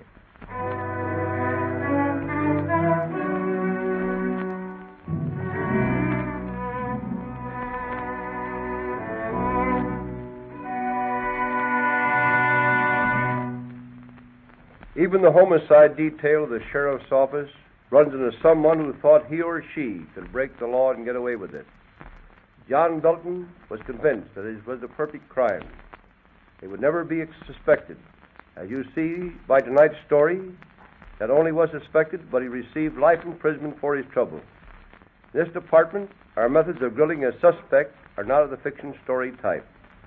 We do not use third degree, threatening or promising. It has been proven over a long period of time that given enough rope, a guilty man will hang himself. That is exactly what we do. Let the man talk as long as he wants to, and then, by repeatedly asking him the same questions, break his story. If a suspect is lying, he soon finds that the 100 or so questions he answers one day, today, are pretty hard to remember the next day. If he's telling the truth, that fact is quickly apparent. Thank you, Captain Joel. Ladies and gentlemen, every day you hear the shriek of police sirens. You see police cars and fire engines tearing past you at top speed to rescue someone from danger. To meet so many emergencies every day requires an unusual gasoline. Ordinary gasolines will sputter and balk and fail when you tramp the throttle to the floor. Out of all the gasolines on this market, Rio Grande Cracked has been chosen to power more police cars and emergency engines than any other gasoline. When you drive into the Rio Grande service station to get your free copy of the Calling All Cars news and to select a free gift for your boy or girl, fill your tank with the same cracked gasoline police cars use so you can meet your own daily driving emergencies with police car performance.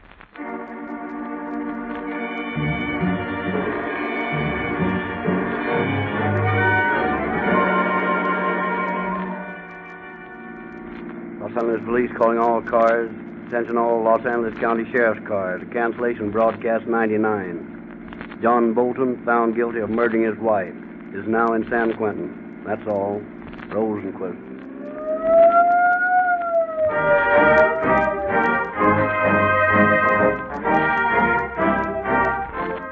The United States Army and Navy have placed their motor oil contract with Sinclair for the same Sinclair motor oil your Rio Grande dealer sells in tamper-proof, oversized cans for only 25 cents a quart.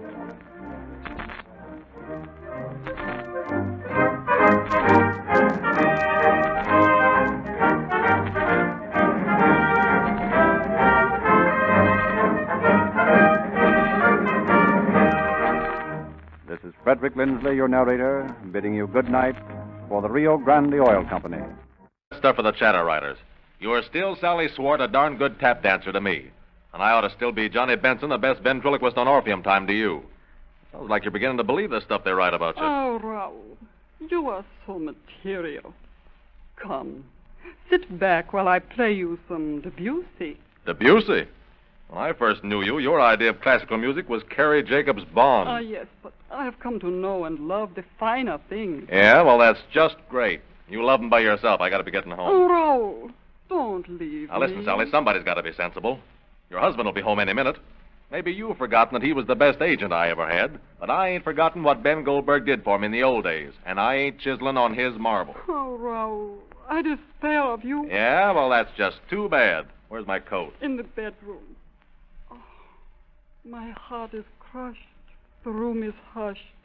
The lover I had is gone. Hey, Cynthia, the joint's been robbed. What? Yeah, come here. Look, my camel hair coat's gone. And your dressing table's a wreck. The screen's been broken in. Ah, well, what else can happen to disrupt my peaceful sorrow?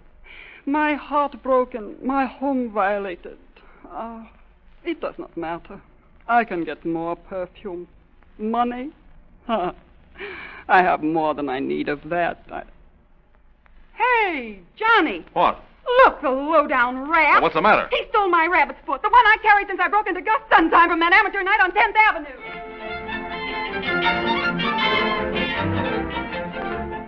Eddie. Yes, Captain? I'd That Hollywood party burglar pulled another job last night. Yeah? What'd he get this time? As usual, furs, perfumes, and what dough he found in the bedroom.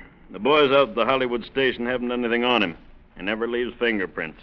I want you and your partner to handle it. Okay. I suggest you go down the hall to the Records Bureau and get Rhoda Cross to run the suspect cards through the Hollerith machine. Find out how he operates. All right. But I never could understand that dingus they got down there. Well, it's about time you found out about it.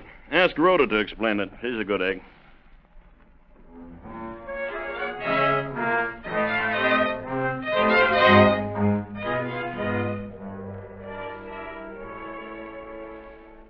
Hello, Rhoda. Hello, Eddie. What's on your mind? Oh, this mug out in Hollywood who's breaking into people's boudoirs. Well, what do you want on him?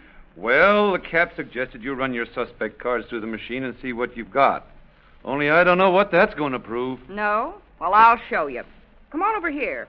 Now, let's see. We'll take this stack of cards here. These are burglaries for the past 2 months. Each card represents the information on a job, see? Yeah, but these cards just have numbers on them with holes punched every so often. I know, but they all mean something. Now, tell me, what's this robber's modus operandi? What? Huh? Oh, you mean how's he work? Yeah. Well, now, according to our reports from Hollywood, he knocks over houses where parties are being held. Enters bedrooms on the first floor with a 3/4-inch jimmy. Steals furs, expensive clothes, and money belonging to the guests. Okay. Let's segregate these cards for burglaries in Hollywood. We'll set the machine here and let it sort the cards. We will show you that side of it, too. What the law did about this unfortunate, misled enemy of society. He could not be 2 places at once, but his pursuers, the police, representatives of the mass agreement of public opinion, which passes for decency and respect for the law, can be 2, 10, 100 places at once. Listen carefully, and you will hear the answer to this apparently paroxysmal riddle.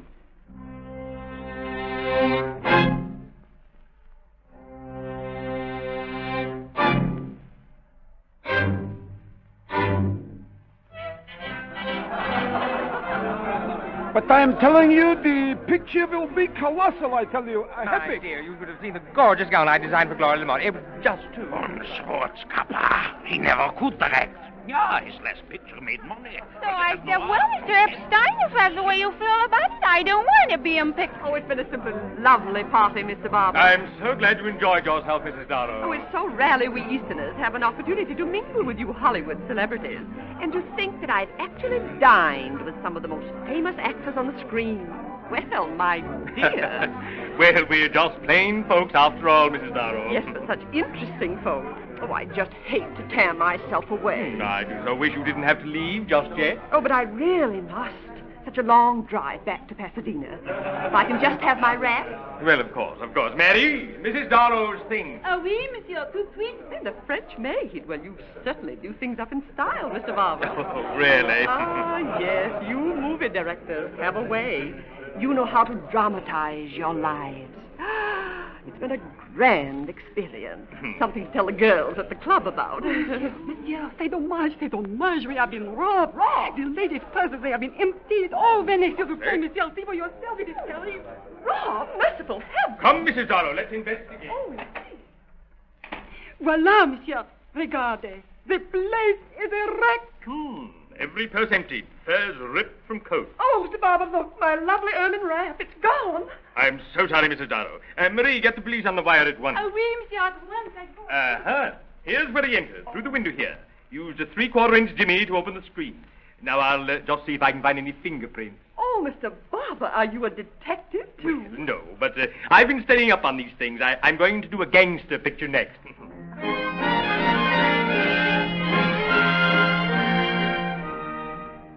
Oh, Raoul, it has been marvelous, these few brief moments. Paradise on earth. Yeah? Oh, I'm so happy that you stayed after the others. I've seen so little of you these past few weeks. Well, I've been busy, Cynthia. Busy? Oh, Raoul, it is so strange. 1 million men from all over the world, my great picture public, would never be too busy to come to Cynthia LaFlamme's apartment. And you, Raoul Whittlesey, the great lover of the screen, the only one for whom Cynthia LaFlamme feels the surge of her engulfing passion, remains cold and distant. Ah, Raoul. Oh, come on, Cynthia. Say that.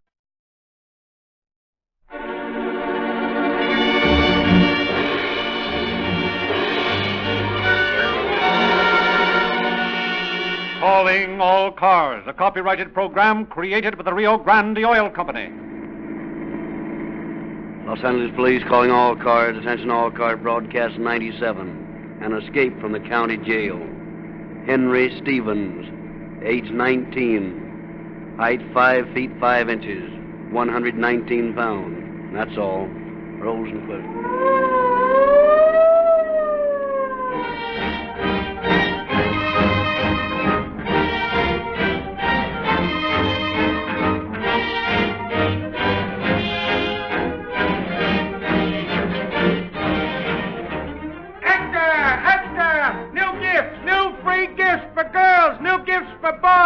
Get your free copy of the October issue of Calling All Cars News.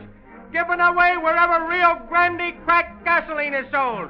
True detective stories, movie news, and pictures of new free gifts. Extra! Friends, last night I had a thrilling demonstration of police car performance. The same police car performance I've been telling you about for years. In a police radio car powered by Rio Grande cracked gasoline, I rode about the streets for hours with 2 officers on duty. We didn't speed, we crawled. But as the driver said, that's a real test for gasoline. To burn so evenly, you can throttle down to 5 miles an hour in high. Police have tried other gasolines, but their cars buck and jump, and they have to shift gears. Only Rio Grande cracked gives smooth power at low speed. That's one reason why more police cars use Rio Grande cracked than any other gasoline. And the other reason? Well, when the police radio barks a demand for action, the throttle is tramped to the floor and Rio Grande cracked gives full speed instantly. Not a second lost in shifting gears. My exciting ride last night gave me actual proof of the superiority of Rio Grande cracked over other gasolines. And you will get the same convincing proof if you will use the same gasoline that police cars use in your car.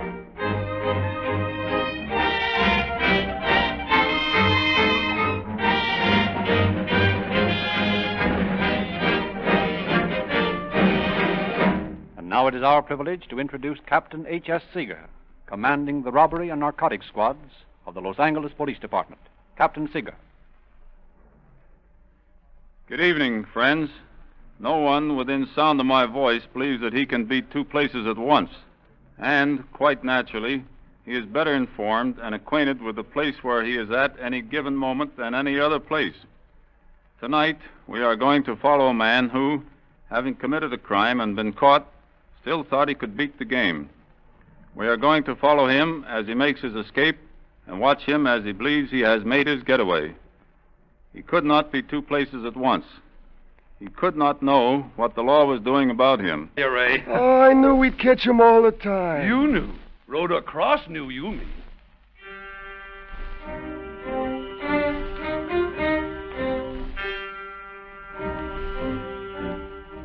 So early in January of 1933, Henry Stevens is arrested by Los Angeles police and sent to the county jail to await trial. But Stevens, although young, is a tough hombre, and his philosophy contains the salient credo that iron bars do not a prison make. On the night of January 28, 1933, Stevens escapes by shinnying down the side of the building with the assistance of the rope from the flagpole. While Los Angeles county officers and city police search for him, let us follow the trail of this wily criminal ourselves. Well, what can I do for you? How much for that sailor's pea jacket in the window? Well, I'll tell you, it's a good... All right, never mind the sales talk. How much do you want for it? $2.50. I'll give you $2 for it if you throw in the pants. What? $2 and the pants for him beside? Say, what do you think, I'm crazy? Hey, what are you talking about? That coat ain't worth a dime. Why, I paid the $2 for it myself. Yeah, I know. Now, look, I only got $2. You want it or don't you? Well, all right, if that's the way you feel Yeah, about it. that's the way I feel about it. Here. Oui, I'm just giving it away. Oui, that's what I'm doing, giving it away. Hey, wait a minute. What's that printing on your pen? None of your business. They're my laundry marks. Laundry marks, huh? Looks like it numbers from a jailhouse. I think I better call the police.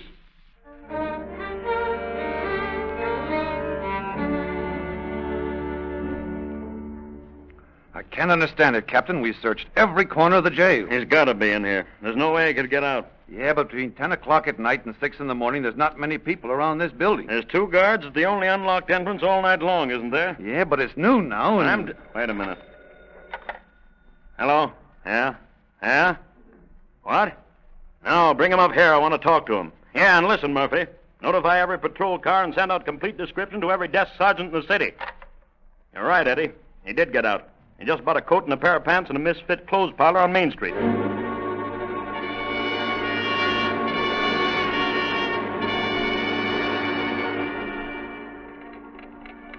State Bureau of Criminal Identification and Investigation. Wanted for escape, Los Angeles County Jail, January 27th, 1933.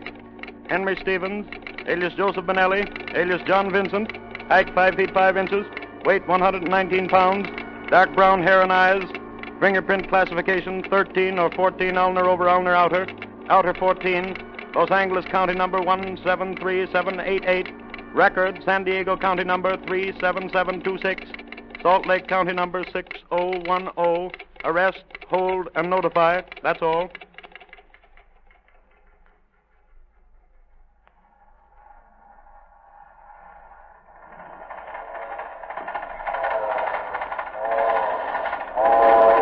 When do we get into Reno, pal? I don't know. About daybreak, I think. What was that last town we passed? Truckee. You ever been there? No, not that I remember. I spent 2 months in Decatur there last summer. Boy, what a dump. Hey, some of those cards are falling in one slot, and the rest are falling in another. That's right. Now, this stack represents the robberies in Hollywood. See, they're all punched on number 3 in the second column of figures. Now, we'll set the machine for entry by 3/4-inch Jimmy. That's 6 in the 4th column. Entry in first floor bedroom, that's 2 in the 1st column. And theft of clothes and furs, that's 3 in column 10. And theft of money, now, that's 4 in the 6th column. Here we go.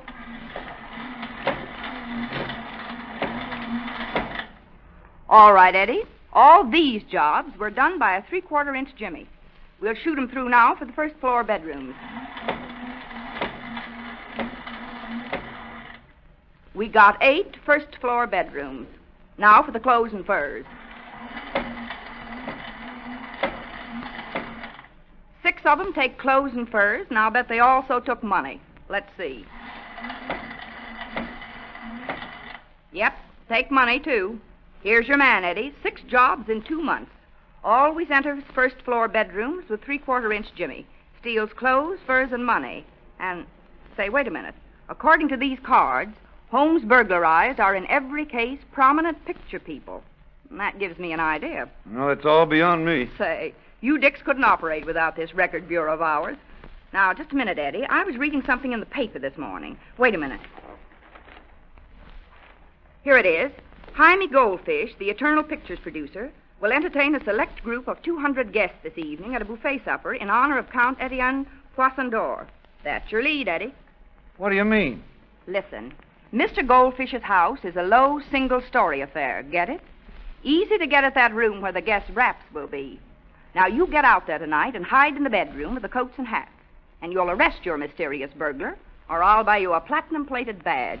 Well, I don't get you, Rhoda. It's simple. I'm reasoning on Chief Vollmer's theory. When he set up this record bureau, he said that if you had a sufficient record of frequency of crimes and modus operandi, you could bring crime to an absolute end by having officers on hand to welcome the criminal when he arrived to commit his crime. It's all Greek to me. Well, here's a chance to see if it works. My guess is that your party burglar will fall into your arms tonight. Well, it looks to me, Rhoda, as though you ought to be a detective. I am a detective, but nobody knows it.